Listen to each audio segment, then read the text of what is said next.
దళితులను నమ్మించి మోసం చేసిన ఘనత ఒక్క జగన్కే దక్కిందని ఎంఆర్పీఎస్ జాతీయ అధ్యక్షుడు మున్నంగి నాగరాజు అన్నారు. వైసీపీ ప్రభుత్వం వచ్చాక దళితులపై దాడులు పెరిగిపోయాయని తెలిపారు. జగన్ దళితులను అనగదొక్కడమే లక్ష్యంగా చేసుకుని పనిచేయడం జరిగిందన్నారు. రాష్ట్రం సుభిక్షంగా ఉండాలంటే చంద్రబాబు ముఖ్యమంత్రి కావాలని చెప్పారు. కనిగిరి నియోజకవర్గంలో మాదిగల తలరాత మారాలంటే ఉగ్ర నరసింహారెడ్డి గెలవాలని, మాదిగలందరూ ఐక్యమత్యంతో ఉగ్ర నరసింహారెడ్డిని గెలిపించాలని కోరారు మున్నంగి నాగరాజు. మందకృష్ణ మాది గారు ఈ నెల 24వ తారీఖున నారా చంద్రబాబు నాయుడు గారు దగ్గరకు ఎంఆర్పీఎస్ ప్రతినిధి బృందంగా వెళ్ళడం జరిగింది. ఎంఆర్పీఎస్ ప్రతినిధి బృందంగా గౌరవ శ్రీ మందకృష్ణ మాది గారు ఎన్డీఏ కూటమికి మద్దతిస్తున్నట్లు ఒక 4 రోజుల క్రితం ప్రకటించడం జరిగింది.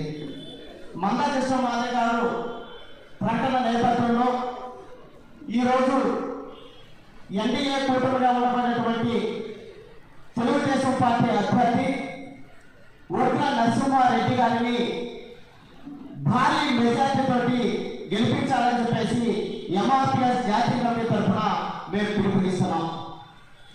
మందకృష్ణ మాది గారు షెడ్యూల్ కులాల వర్గీకరణ, మాదిగ జాతి అభివృద్ధి, చట్టసభల్లో మాదిగ యొక్క ప్రాతినిధ్యం కొరకు ఎన్డీఏ కూటమికి మద్దతు ఇవ్వడం జరిగింది. ఈ మద్దతు ఇచ్చినటువంటి నేపథ్యంలో పెద్దలు గౌరవ శ్రీ నరేంద్ర మోడీ గారు వర్గీకరణ చేస్తారన్నటువంటి ఆ విశ్వాసం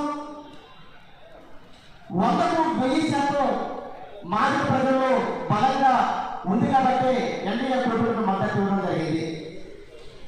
అలాగే పెద్దలు మాజీ ముఖ్యమంత్రి వారిను తెలుగుదేశం పార్టీ జాతీయ అధ్యక్షుడిగా ఉండబడినటువంటి శ్రీ నారా చంద్రబాబు నాయుడు గారి ప్రభుత్వంలో 1999 నుంచి 2004 వరకు 5 ఏళ్ల పాటు వర్గీకరణ జరిగితే వర్గీకరణ జరిగినటువంటి కాలంలో మాదిగ జాతి బిడ్డలకు 23,000 ఉద్యోగాలు రావడం జరిగింది.